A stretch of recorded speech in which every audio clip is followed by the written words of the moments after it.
Colonel Rob Maness has a lifelong record of providing dedicated service to this nation. Having worked his way up from the enlisted ranks to full colonel, he served our country for more than 32 years.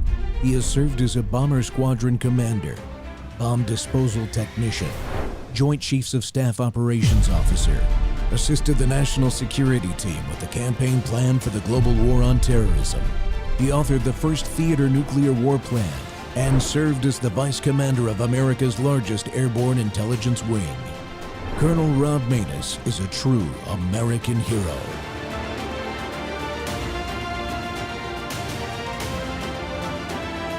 This is Rob Maness Live. So yesterday we learned that Donald Trump's former Chief of Staff, John Kelly, a retired four-star general, confirmed that while Donald Trump was president, he said he wanted generals like Adolf Hitler had. Donald Trump said that because he does not want a military that is loyal to the United States Constitution. He wants a military that is loyal to him. He wants a military who will be loyal to him personally, one that will obey his orders even when he tells them to break the law or abandon their oath to the Constitution of the United States. In just the past week, Donald Trump has repeatedly called his fellow Americans the enemy from within, and even said that he would use the United States military to go after American citizens.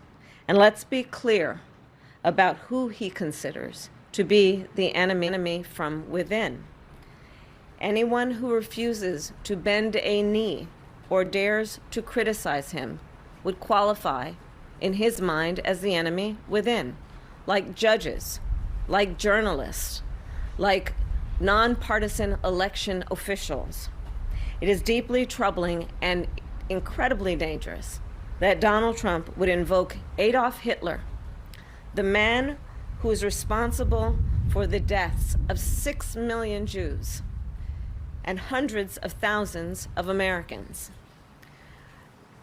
All of this is further evidence for the American people of who Donald Trump really is. This is a window into who Donald Trump really is, from the people who know him best, from the people who worked with him side by side in the Oval Office and in the Situation Room.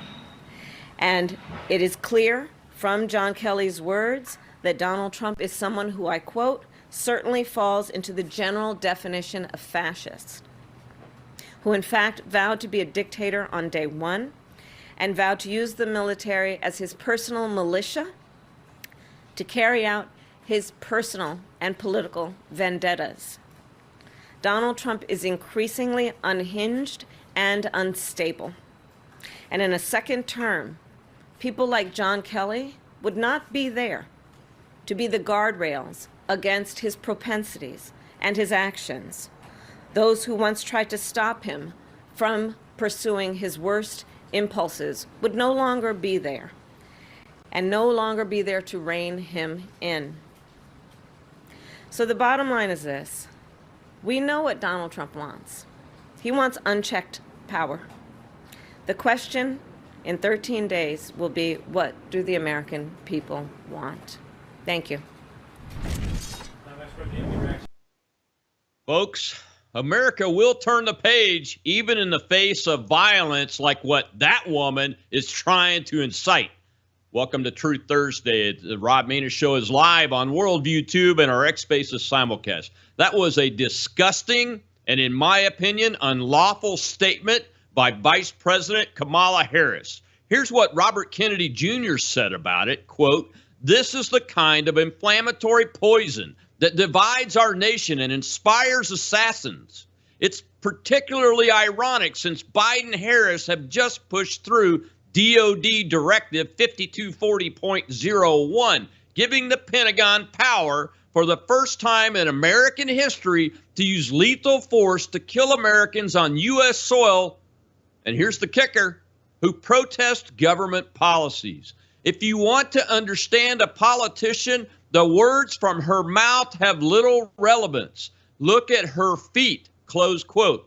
I said it in an answer to a question just yesterday. Do not trust what a politician says, even me, and I'm a politician now, but look at what we do. And this is a classic example of the truth in that philosophy and outlook.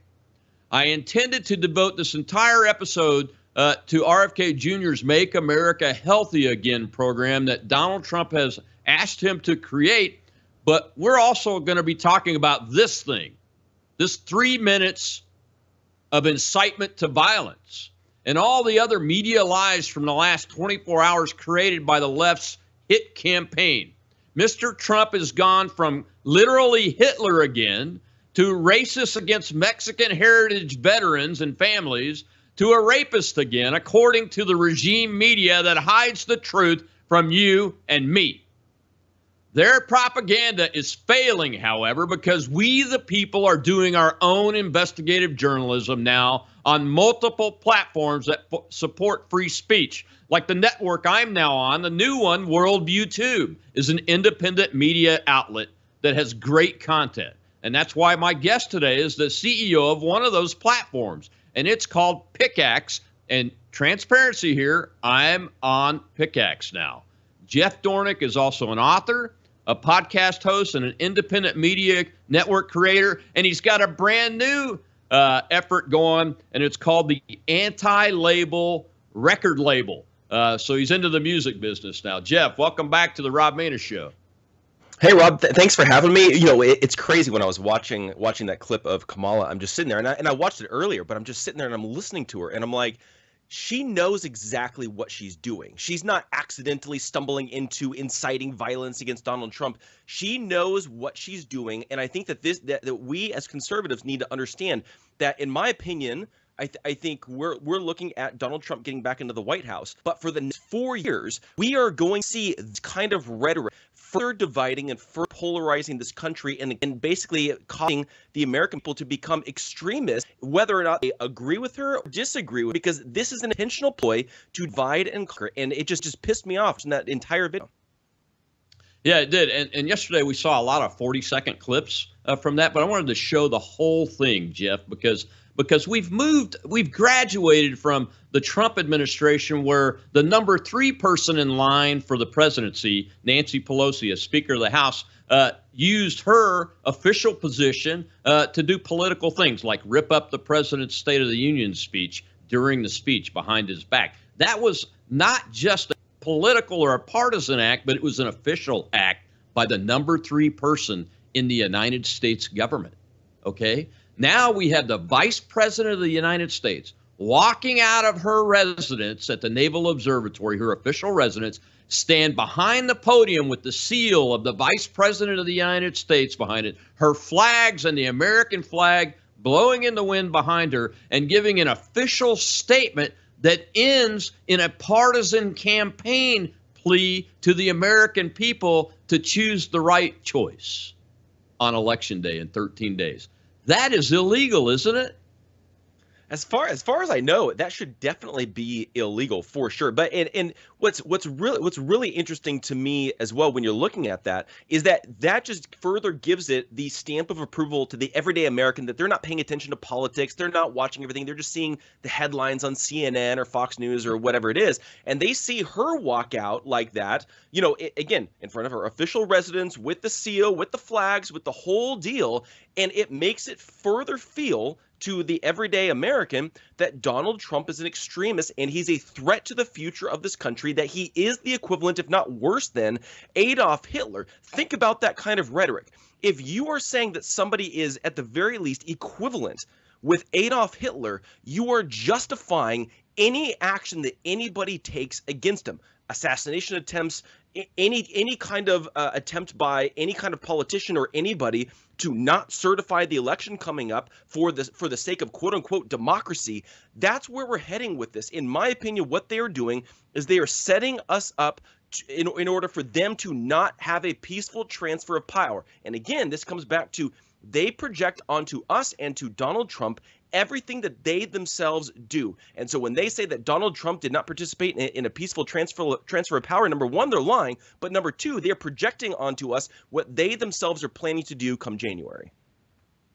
Yeah, and I thought it was prescient that RFK's statement. That's why I wanted to read it in my opening. And I looked at the DoD regulation, the 5240.01 regulation, because I grew up in this as a professional officer, so I read the things when I get them. I understand how to read them, and they're right. There's a lot of debunking going on the official government side and their little minions right now, trying to say, oh no, this is not what the media outlets on the right are trying to say it is, but actually it is. It is authorizing the use of lethal force for those that oppose the government's position. And that's never been done before. Now, I'm not talking about organizing an attack or a militia. I'm talking about using lethal force in a situation like what happened on January 6th, where you had protesters that got out of hand, where the police did some things, and some of the protesters did some things, and some small pockets got out of hand. That would enable lethal force in that situation, which would be totally unnecessary. As a matter of fact, Ashley Babbitt was murdered on that day by a law enforcement officer in the Capitol who still hasn't been held accountable. And this instruction, if that person had been in DOD, would have covered that action. Yeah, that's and what Robin, they're doing. Yeah, well, and also too, like when you think about it, and you would know this more than I would because of your background in the military and all of that, but I believe from a constitutional level, that's wildly unconstitutional to be able to justify using the military to kill an American citizen on U.S. soil. That's wildly unconstitutional, and this goes back to the very idea and the very concept that our government is not behaving as the constitutional republic that it is supposed to be doing. They're authorizing the DOD to do something that they do not have the constitutional authority to do. And again, I come back to the question of, when is somebody going to do something about this? Where's our elected officials? Where's our representatives? Where's our senators actually doing something about this? Because this is a direct violation of our constitutional rights and our preeminent right to the right to life, and that cannot be taken without due process. That's completely eliminating all forms of due process. So to me, this is wildly unconstitutional and needs to be challenged ASAP. Yeah, you're absolutely right. And Corey Mills is the only congressman that's gone on record, sent an official letter to the Department of Justice to investigate Kamala for a Hatch Act violation, which is the violation of crossing the streams between partisan politics and a government official. The second highest one in the land. Well, we got questions in our live audience, Jeff. I want to go ahead and take one before we go to the break. Go ahead, Shell. We have Jason, sir. Hi. This kind of goes with what you were saying. I just wanted to get your thoughts on how we have things going on in different nations as far as Jerusalem and Palestine, and we got Ukraine, Russia, and now South Korea jumping in. My question is to you, because what I've noticed as I've been sifting through this and trying to get information out to the American people is that they're trying to twist up the words of our president, basically hijacking the American people's want for peace and willingness to fight and uphold that. And they're trying to twist up President Trump's agenda with their own agenda, trying to kind of create Jason, do you have chaos. a question for the Colonel? That's my question. Well, your statement is absolutely right, Jeff. I'll let you take a stab at it. But what's happening, what you're seeing happening, I believe, is the government, the unelected government, using politicians to try to push the worldview that the American people support. The kind of thing we're just talking about, like killing American citizens that do demonstrations in opposition to government policy, or the endless war policy that you're seeing happen throughout the world that's brought us to the brink of World War III. Jeff? Yeah, no, it's a really good point, and I think that the other component to this, especially when it comes to like John Kelly's statement where, accused him of, basically wanting to be the equivalent of Hitler, and then Kamala's running with that, is you have to look at who is John Kelly. Now, again, John Kelly, he's been a lifelong military guy. He's been in the military, but he's also been involved with basically what we would consider the military-industrial complex, right? And so that's a whole other component where when we're looking at this, both Trump and RFK Jr. have said, look, we need to get out of these foreign wars. We need to take that money. We need to spend it back here. Stop spending all of this time and energy and money and lives in all these wars that have nothing to do with America. We need to put America first and Americans first. And so, but when they're talking about that, all of a sudden you're going to get somebody like John Kelly that's going to come in and see, oh, well, if that happens, then that may affect my bottom line. That may affect my income, because guess what's happening?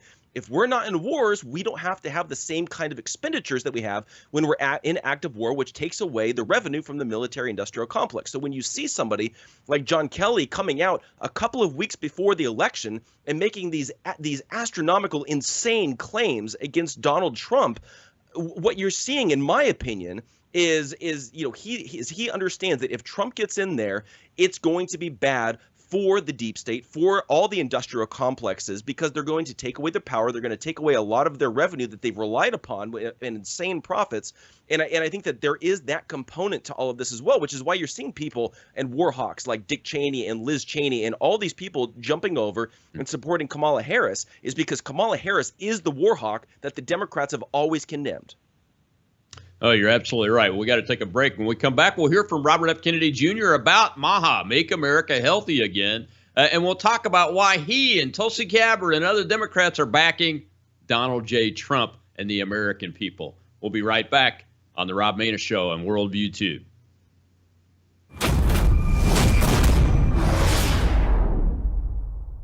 We live in uncertain times. In fact, we live at a time when our own governments all over the world are warning us that there could be big problems with our power grid.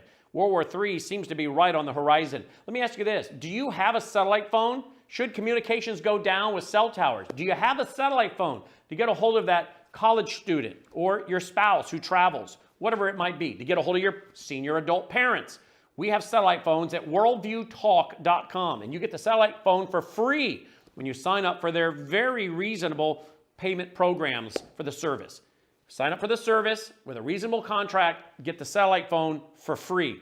Worldviewtalk.com. You'll also find they have, well, what I now have, which is a solar generator. Yeah, I have a gas generator, an LP propane generator, but what if that goes down? I want to back up to my backup. So I now have a solar generator as well. You'll find them at worldviewtalk.com. Check it out today, worldviewtalk.com.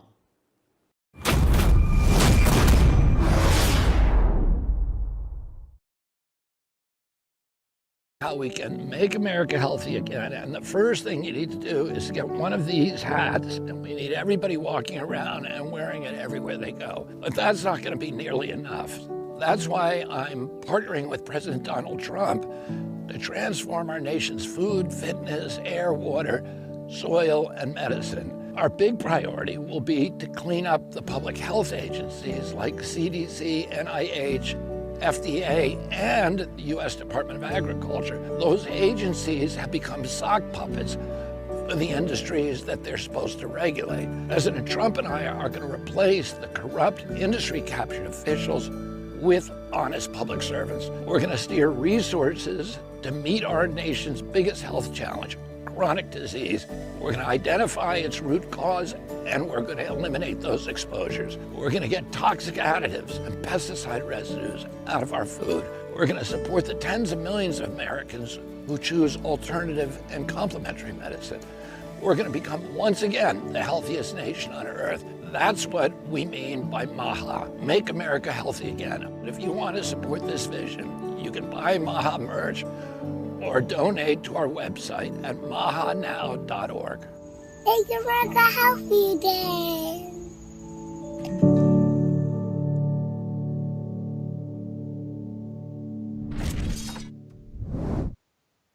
Welcome back to the Rob Maness Show on Worldview 2. We're live there and on our X Spaces simulcast. And quite honestly, I was a bit skeptical when I heard that RFK Jr. Was going to suspend his campaign and join Donald J. Trump, just because of the temporal environment we find ourselves in our society in this country. But I was hopeful, and what you just saw there sealed the deal for me. I'm all in. I'm an admirer of this man's father, his uncle. I'm a graduate of the Kennedy School at Harvard because I went there due to the things that they believed in, which is a strong America that deters war and stays out of war, where everybody's prosperous. And you look back at the pictures and you see extremely healthy men and women, no matter what their age, whether they're at a restaurant or out at a picnic or eating French fries outside of a McDonald's. They're all healthy. There's no obesity scourge. None of these systemic medical ills that our society sees today. So I'm all in, and RFK Jr.'s all in, and it looks like Donald Trump's all in. And my guest today is Jeff Dornick. He's the CEO of Pickaxe, and I know he was all in on the RFK Jr. presidential campaign. Jeff, are you all in on the Maha edition to Make America Great Again? Oh yeah, absolutely, 100%. And here's the really cool thing about this combination of RFK's camp and the Trump camp is that Maha, when you think about it, is basically the outpouring of MAGA, because it's basically, Donald Trump from day one was talking about the deep state and the corruption. But I think to a certain degree, when Trump first ran back in 2015, 2016, he was mostly talking about how politicians would hang out with the wealthy and they would just kind of be this interchange of paying off politicians, and kind of he's like, we're going to drain the swamp, and that was what he was talking about. But it goes so much deeper than that, and I think he began to realize that very quickly as he saw the FBI and the intelligence agencies working against him.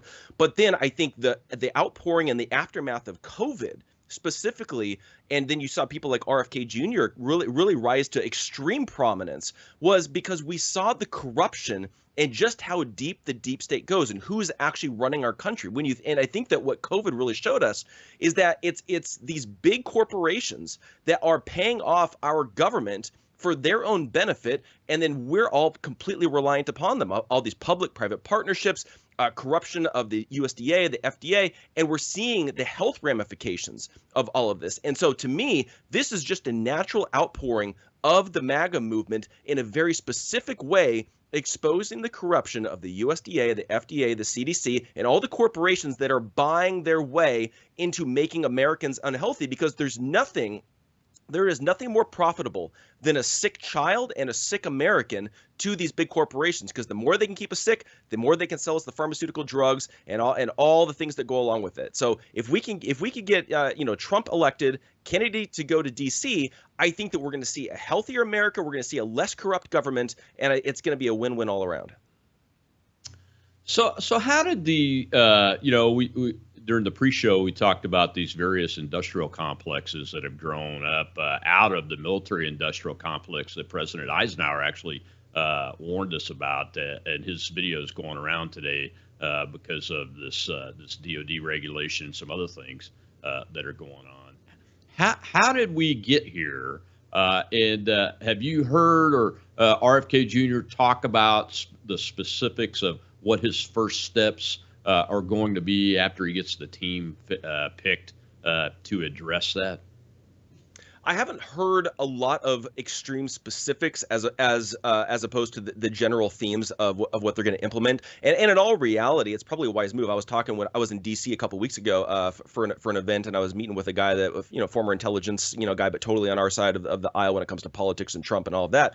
And he was even saying from the beginning, he's like, I wish Trump didn't announce that Kennedy was going to get in there and deal with all the corruption in the health agencies and even potentially all the corruption in the intelligence agencies, because now you're putting a target on his back, and you're also projecting to these corrupt entities that, guess what, we're coming for you. We're going to drain the swamp. We're going to fix this mess. So I think it's a wise thing. And I think Trump even implemented this in his first presidency. Don't lay out the specifics. Talk about your general themes, what you want to do.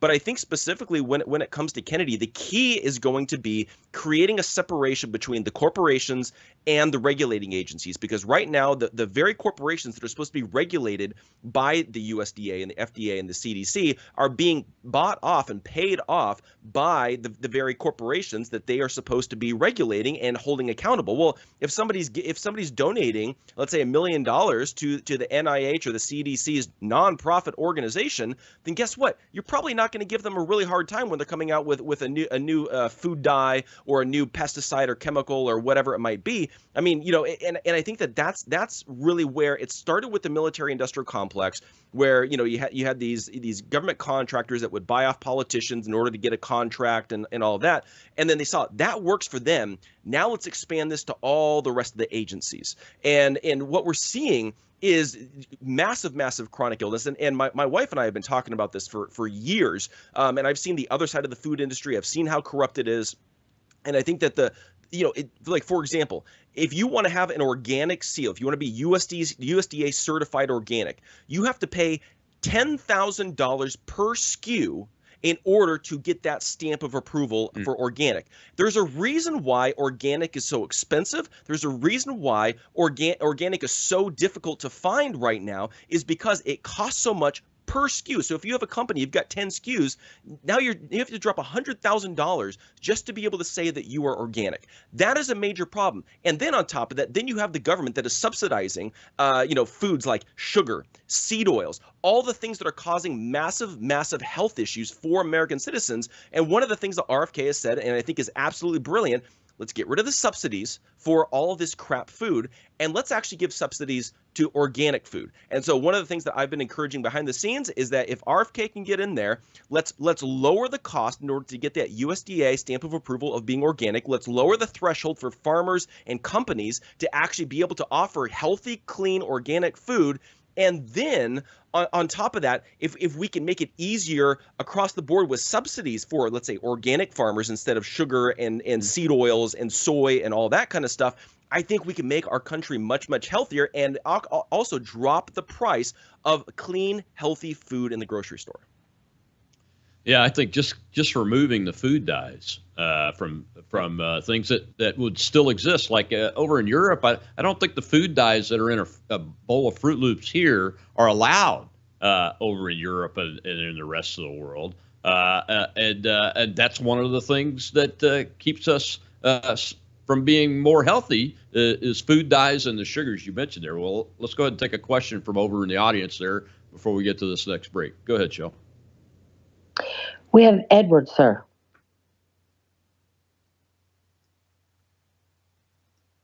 Edward, please go ahead. So it's obvious that this is like one of the most sinister and massive ways in which they control us, through this whole globalist New World Order.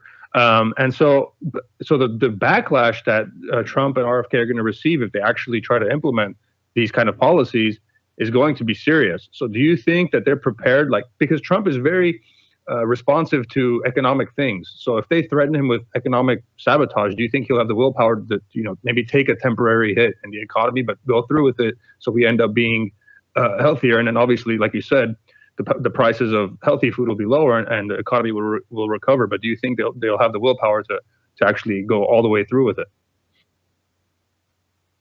Yeah, from my perspective, I think so, and I think especially post 2 assassination attempts on Donald Trump, I don't think that there's much that they can truly threaten him with. I don't think that economics matter to him anymore in the sense of using that as leverage or blackmail in order to stop him from actually doing anything, because he's literally faced death straight on with a bullet literally hitting him in the side of the head. And then you have RFK Jr., who's seen his uncle assassinated. He saw his father assassinated. One as the sitting president, one who was running for president of the United States, and also I've heard RFK say multiple times, he's like, there are worse things than death, including losing your freedom and your liberty and your rights. And so I do not see the deep state being able to sway them or stop them, barring some hugely sinister, thing, going after them that I don't even want to suggest. But I don't foresee them being swayed from tackling these issues after what has happened to them, after the assassination attempts of Trump, and the assassinations of Kennedy's family, I don't foresee them being manipulated or swayed by any means.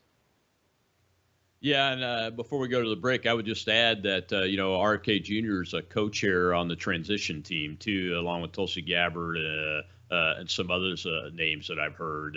And I'm pleased with what I'm hearing because these people are knowledgeable. They're experts in what they're talking about. They have a solid understanding of the type of people that need to be appointed. And that's going to be the key. And I think Mr. Trump I just have a gut feeling, I've never had a conversation with him in a serious way other than to say hello, quite honestly. But I have a feeling that if I were able to have that serious conversation with Donald J. Trump, I would hear a lot of, here's what I learned the last time, and here's the direction we're going to go with personnel choices this time for those 5,000 or so appointees that he's got to do, and then to clean house in the civil service and the senior military officer and civilians in the Department of Defense. So we got to take a break. When we come back, we're gonna keep talking to Jeff about this and Maha and everything. We're gonna take a look at McDonald's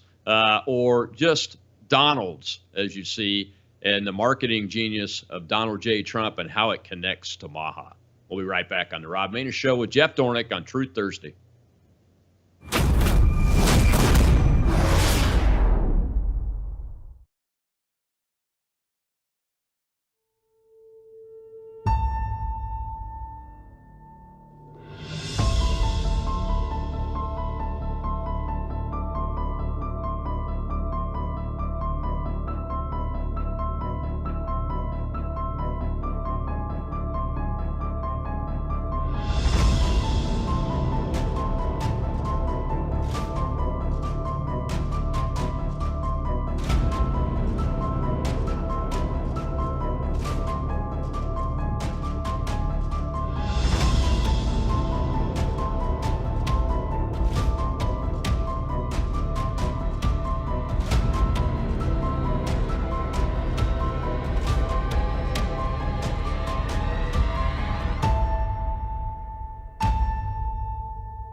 And the poor, sweet media, oh, poor, sweet media.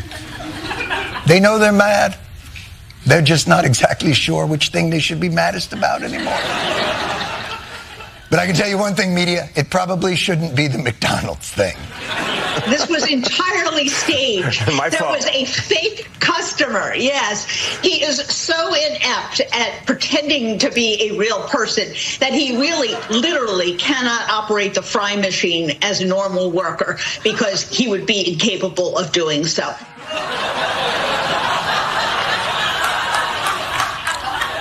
What a pleasant counterpoint. Look, I'm all for criticizing Donald Trump, but I got to tell you, I also don't know how to work the fryer at McDonald's. And would be incapable of doing so.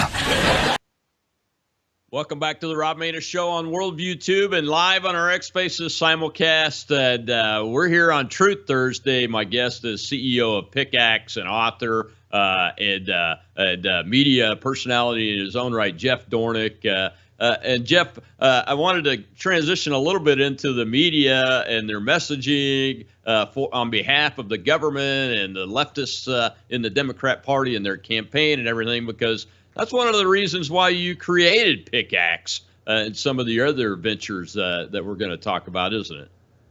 Oh yeah, for sure. And I think as well, specifically when it comes to like even pickaxes, like with a lot of these kinds of conversations, it takes nuance to actually understand a lot of this, and you don't really get that on places like X and Facebook and Instagram and all of that, because it's a bunch of like quick hits and all of that. And so it's like, even when we're talking about this whole McDonald's thing, it's like instead of just the quick hits and preaching to the choir and all of that, let's actually have a nuanced conversation about this. What's the actual takeaway from this? Basically, it's Donald Trump basically completely trolling the media, completely trolling Kamala Harris, and then now you're seeing RFK Jr. is actually using this in order to push the fact that, oh yeah, McDonald's actually changed from using beef tallow for their fries to now using seed oils, and I believe they might even be using cottonseed oil, which is one of the worst forms of seed oils that you could possibly use, and which most fast food restaurants actually use. And so it's like, if we can use this as a springboard to actually have some of these important conversations,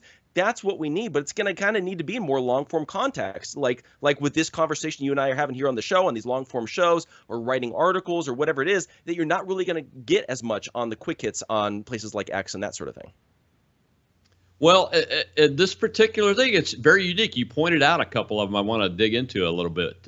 One of them is Harris said she worked the fryer, the French fry cooker, at McDonald's when she was a kid in one of her first jobs. But apparently there's no record of it anywhere. And that's what Trump is calling out here, isn't it? Oh yeah, for sure. And to be completely transparent, it's entirely possible that she's telling the truth. She did it for one summer, and the franchise didn't have records or anything along those lines. But also at the same time, we've seen Kamala Harris and the Democrats lie about their record time and time again. There's no way of verifying it. There's no way of backing it up. And so it's a brilliant move by Trump to basically go in there and say, look, I've worked at McDonald's for 15 minutes longer than Kamala Harris ever did. So at a certain point, it's like, is she actually telling the truth? Does she have a photo? Maybe she could post a photo of her working the fryer, or accept McDonald's invitation, which they extended an invitation to her to come in and do the same thing that Trump did. And as far as I can tell, she's declined, probably because she doesn't know how to use the fryer as well. Well, if you look at all the videos, the employees were very gracious with Mr. Trump. They had one showed him how to do the fryer and how to actually load the fries into the containers without ever being touched by human hands. And then another nice young lady taught him how to deliver the orders through the window and work with customers and the backside in the kitchen at the same time. So I mean, it's not like they're going to throw her out there to the wolves. I think she's scared of it. And, Mr. Producer, bring that picture up. I never dreamed that in 2024 this would be the picture that would win the election for this guy named Donald J. Trump. I mean, look at that picture. He looks good. He's dressed up. It reminds me of a picture of a guy or a gal working McDonald's. They've got the apron on. If it's a man, they got the tie on. In the day, they'd have one of those little paper hats on. That very professional, happy, welcome to America picture. That, I think, is the picture that's going to win this election for the American people and help set this country back on the right track, Jeff. No, you're absolutely right, and I think it also goes back and plays to the very notion that yes, Donald Trump is a multi-billionaire. He's had lots and lots of success, but he's also been a man of the blue collar worker since before he ever ran for president. I mean, I remember when Trump was first running for president, and I was in New York, and we went over to Trump Tower. And it was interesting. Almost everybody who worked at Trump Tower, whether it was Starbucks or in the restaurant or selling merch or in any of the stores, almost all minorities. And I had the same experience when I went to the Trump Hotel in Washington, D.C., which was one of my favorite hotels, one of my favorite restaurants that was over there. And talking to everybody, there was a certain level of love and loyalty to Donald Trump from all these workers that are probably making, maybe not minimum wage, but a little bit more than minimum wage. It's hourly workers and that sort of thing. Most of them are minorities. And there was this level of loyalty to Donald Trump because they felt like he was one of them. Yes, he's a multi-billionaire, very, very successful. But to them, he didn't see himself as higher than or that they were less than. And I think that this picture plays to that very, very well and basically summarizes what so many of us were attracted to in Donald Trump when he first ran for office, and even still today, is that he's representing us. Yes, he's successful, but just because he's successful does not mean that there is this level of separation or he views us as less than. And with Kamala Harris, it's clear She sneers down her nose at the everyday American. She has talked very derogatory about the American people, about young voters, about a whole host of people. Donald Trump doesn't do that. And the brilliance of Donald Trump is he has shown he will take on the deep state and the establishment and politicians and the elites left and right. But when it comes to the everyday American, he fights for us. And that's, I think, what this picture emotes. Yeah, exactly right. And if you look at the videos I was mentioning where he's working with the employees or they're actually training him and he's talking to the customers at the window and everything, the connection between this man and regular everyday people is a natural one. And that's the interesting part. I was on the stage in Fayetteville, North Carolina for a town hall behind him and sitting amongst several people that he actually spoke to and got to ask him questions. And watching him interact with them, because these are just everyday people. They're not wealthy people. They're blue collar. You know, one man was a man from Vietnam veteran that gave his Purple Heart to Mr. Trump after he got shot. You know, I mean, just down to earth, everyday people. And he treated every one of those folks with respect, was polite, spent time with them when you could see that his handlers wanted him to move on. So that's why that picture really is making a connection with people, and it's driving the media censors and the propagandists nuts. Well, let's take a question real quick before we continue this conversation. Go ahead, Shel. We have Jim, sir.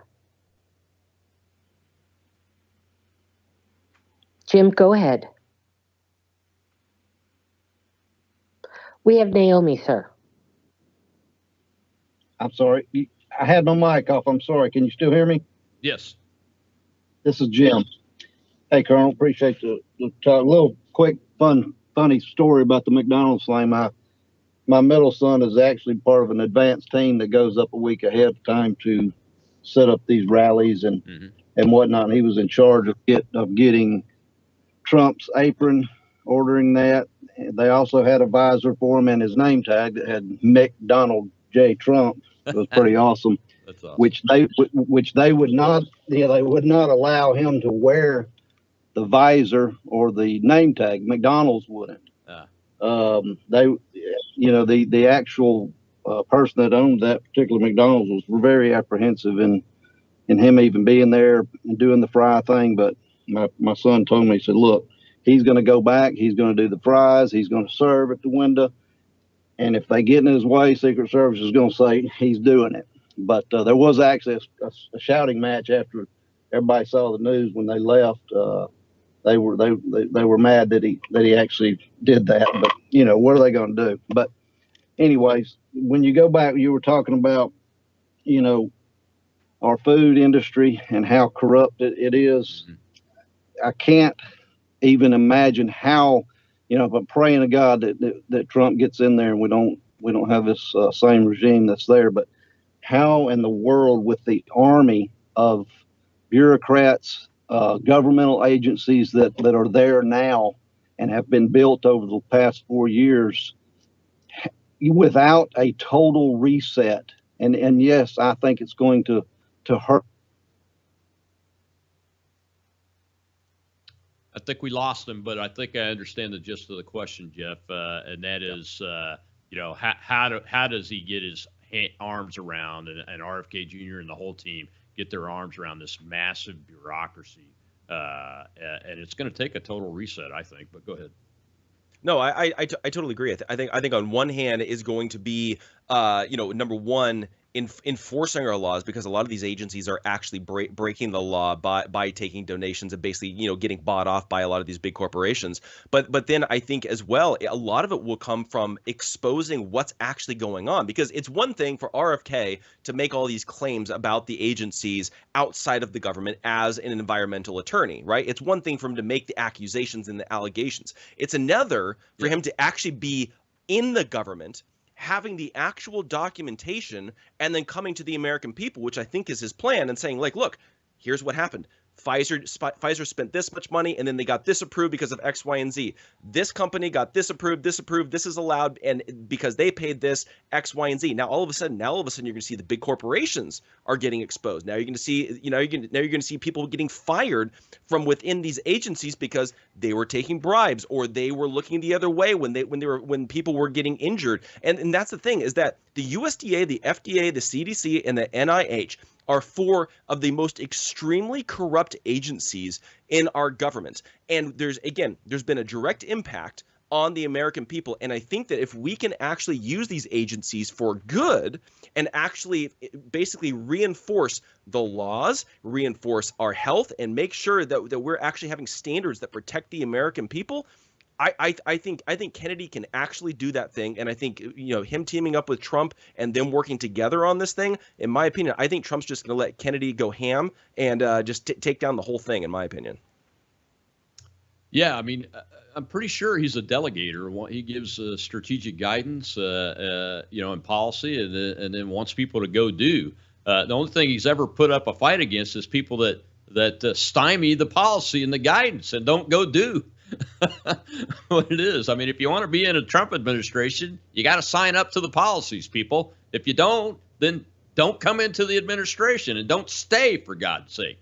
Well, we got to take our last break, Jeff. When we come back, though, I want to continue this conversation. I want to especially get into the seed oil and beef tallow question. That's a nuance that this McDonald's thing really brought out, and I think it's something that really needs to be looked at hard. And I'm glad RFK Jr. is on this team because he knows this stuff. I had no idea until he said it after this McDonald's scene was broadcast. And we'll be right back with Jeff Dornick on the Rob Maness Show at Worldview Tube and live on our X Spaces simulcast here. It's Truth Thursday.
franchise. It's a great company, and they've been very, very nice. And if you look at really what's happening, look at the crowd over there. Look how happy everybody is. They're happy because they want hope. They need hope. And that's what we're doing. That's what we're going to give much more than hope. What does working the fryer tell you about the people of Pennsylvania? Make it fact. Mr. President, you actually have worked at McDonald's now versus... Now I have worked at McDonald's. I've now worked for 15 minutes more than Kamala. Are you going to put this on your resume? I never worked here. Why would she lie about something like that? Will be put on your resume. Worked at McDonald's. Why would she lie about that? Why? Because she's lying, Kamala. That's why. Welcome back to the Rob Maness Show. It's Truth Thursday. We're on Worldview Tube and live at our X Spaces simulcast. My guest is the CEO of Pickaxe and a new record label, the Anti-Label. Antilabelmusic.com is the website. They've got their first song out, and it's Jeff Dornick. Jeff, welcome back. I had to play that clip because he's a marketing genius, and Kamala Harris's potential lie, and I think she did lie about working at McDonald's, quite honestly, because she doesn't know enough. You remember that kind of stuff. At least you do when you participate in it. I'll never forget my first job. It was building pallets for a guy when I was 13 years old. I will never, ever forget it because I learned a lot and I worked my tail off doing it and realized that it was extremely hard work, But Trump, he's just a marketing genius. He doesn't have people that set this stuff up as far as like how he talks and how he presents himself. The gentleman was talking about his son helping set up the rallies and this event and that kind of thing. Absolutely there, but nobody makes Donald Trump look the way he does or sound the way he does or interact with the public the way he does. He's just a genius, and the media is falling apart over it, as we saw from even Jon Stewart's criticizing him and everything. And we have a chance. We have an opportunity to stop the regime propaganda. We have an opportunity to do things like overcome the record label establishment. I had no idea that it was so prolific as far as the messaging goes and the control that the establishment record label industry has until I did some research after we talked about your new record label. So I understand why you started it. All of this effort, even this show, is an effort to get the facts and the truth to the American people and the point of view, really, of America to the American people, right? Oh yeah, no, absolutely, and it's one of those things where, again, what I would say is the powers that be or the elites, they're always trying to centralize power, and a lot of that comes through propaganda, and that whether you're talking about the mainstream media coming out of the voices of politicians, coming out of the entertainment industry, or even in the education system, everything is being pushed by propaganda, and everything is reinforcing centralized power and centralized control over narratives, over resources, over money, over power, and that's a major problem that we're facing. And so, like, for me personally, everything that I'm doing is how could we chip away at the power that the powers that be actually hold. And again, whether that's in the tech industry, and we're going to be taking on tech in a whole host of ways, and a whole different set of features and apps and platforms and all that kind of stuff. Obviously I've been trying to do this, and you've been doing this within the political sphere as well. But then also too with the anti-label, the thing that we're trying to do right now is we're trying to give power and voice back to artists and musicians. When you go back and you look at the 70s, and when you look at a lot of the change that we had, even coming out of the hippies and all that kind of stuff, that came through music. But now that's been used as propaganda in order to push all these leftist globalist narratives and satanic rituals and all that kind of stuff. And there's a lot of very, very talented people that will not make it in the entertainment industry because they're not willing to sell out. They're not willing to sell their soul. They're not willing to go down that route. And so what we're trying to do is we're trying to give them a voice and allow them their free artistic expression, give them the resources that they need in order to have success, and then we basically are support for them. And so that's really our mission with the anti-label, and we're going to integrate that into Pickaxe, and we're going to have a whole bunch of really cool stuff there. You sound a lot like this guy named Musk, Elon Musk, Jeff. I mean, he has gone into these different industries, rockets, boring holes under the ground for underground transportation systems, the electric car deal. He's gone into all kinds of stuff to innovate, to bring innovative techniques, and they're not all the same, and that's what you're doing. That's what I do. That's what I do. Whenever I find something, my next target is I have two: manufacturing and nuclear power. Those are my next two targets that I'm looking at now on how can we establish new manufacturing companies in the shipbuilding industry. For one, I'm very interested in that.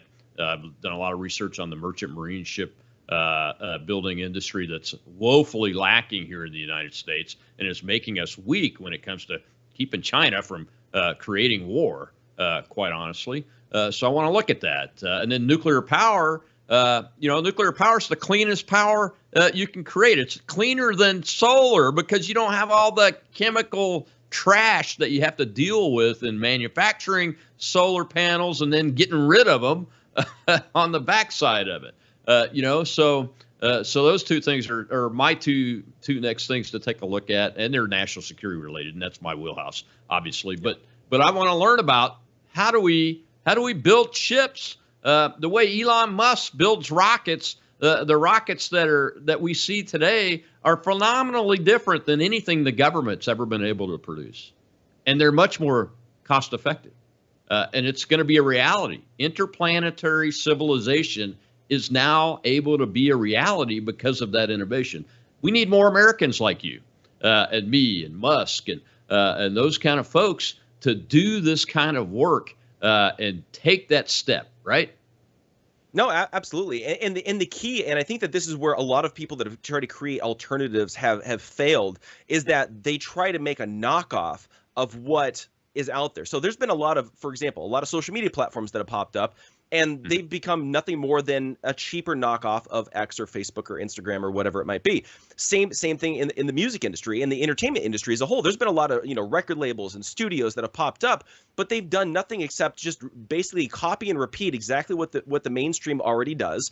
And then oftentimes they just focus specifically in the little echo chamber over here, and then try to make a niche for themselves as the alternative or the free speech platform or whatever it is. What I'm trying to do is I'm trying to reinvent it. I'm trying to look at, okay, here's the industry. How can we deconstruct this and actually rebuild something that is far superior than what's out there? So everything that I'm doing with Pickaxe, I'm looking at how can I do this better than X and Facebook and Instagram with this music label, the anti-label. The thing I'm looking at, how can we do this more effectively and better than the mainstream record labels? And I think that we have a path. I've already got an entire distribution system that we're eventually going to build that will be a rival to Apple Music and Spotify, that will give the power back to artists and musicians to where they don't have to rely on labels.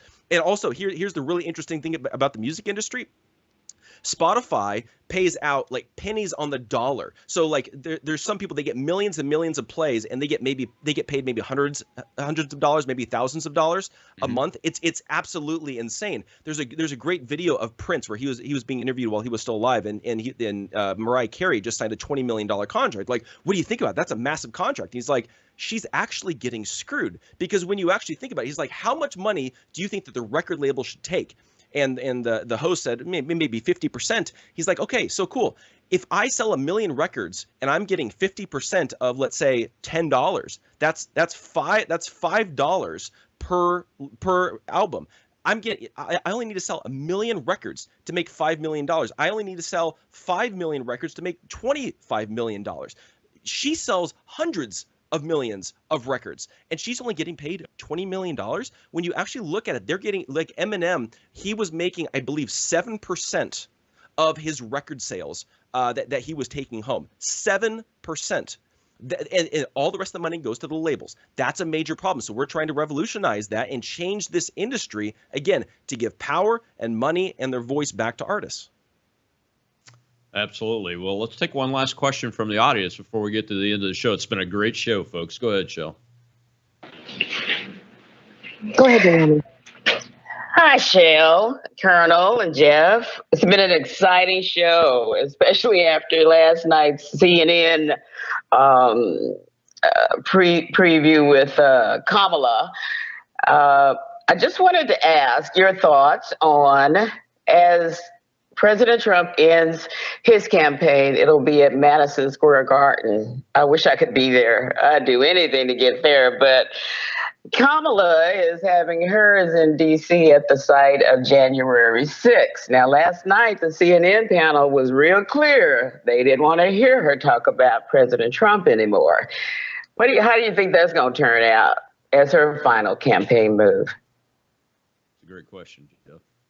Yeah, no, I don't know. I think again, everything is propaganda. In my opinion, I think that Kamala and the Democrats know that Donald Trump's going to win the election. And I think that, in my opinion, they actually want him to win the election, because they can spend the next 4 years just impeaching him over and over and over again. They can divide us further. They can pit us against each other. They can continue to call him Hitler and a Nazi and all this kind of stuff. So in my opinion, with Kamala Harris doing that, she's not doing that in order to win the election. She's doing that to cause further division and hatred against Donald Trump heading into his presidency, which is going to be very tumultuous. And this is where we need to be prepared for the next 4 years, because it's going to be crazy, probably way crazier than anything we've ever experienced. We have to be prepared for BLM riots on steroids. We have to be prepared for all sorts of lies and slanders and canceling and censorship. And so we need to be prepared heading into this to have the spine in order to make it through this, stand firm, not back down,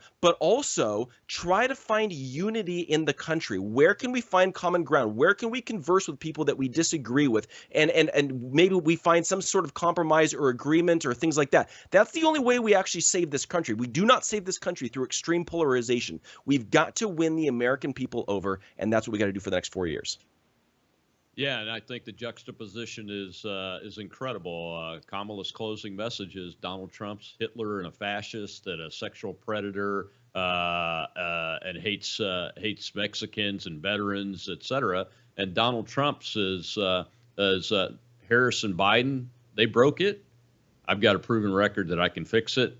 Here I am in Madison Square Garden with a positive view, surrounded by tens of thousands of people that are cheering us on. And that's the difference. One is very negative and divisive, and that's the Harris campaign and everything they stand for and everything they will do over the next 4 years and beyond, unless we can get them to change. And the other is a positive view of America for the future. I mean, and you got guys like RFK Jr. that are going to be on board, rowing in the boat the same direction as the American people. Not necessarily Donald Trump, but as the American people, and they're both rowing. You couldn't ask for any better champions than that, Jeff. Well, we've got about 15 seconds left. Go ahead and tell folks where they can find you real quick, and I'll let you go. Yeah, definitely. Thank you, Rob. I really appreciate that. Guys, go to pickaxe.com. You guys can set up your account, be a part of an actual Constitution-protected free speech platform. Follow me over there, the whole deal. And then if you want to check out our first song, it's called Liberation Day, where we took Donald Trump's voice, put it to music in a very anthemic way. You guys can go to antilabelmusic.com, check it out, sign up for the subscription or for the email newsletter, and then we'll keep you in the loop with new releases. Well, thanks, my friend. Until next time, we'll see you around. Well, folks, Monday is more Monday, and we'll have a retired F-16 and A-10 pilot, one guy, call sign Weed, on to talk about the war on the National Guard and Reserve's medical procedure benefits and other benefits that's going on. There's been some writing about it. I've been sharing it. It should be an interesting conversation, and I'll leave you with this. Over the weekend, Western North Carolinians are still hurting. Eastern Tennesseans are still hurting. Our friend Chad Caton and Boone Cutler, and I saw that General Flynn is with them now, going around and still continuing to care for the Americans that have been devastated by Hurricane Helena. Don't forget them. But guess what they're doing? Because of people like Margot and Michelle Woodhouse, they are voting in droves, exceeding expectations. And I'm sure they're all voting for Donald Trump, even in Blue Asheville, because the Democrats screwed that response up. I'll see you next week on the Rob Maness Show right here at Worldview Tube and X Spaces Simulcast.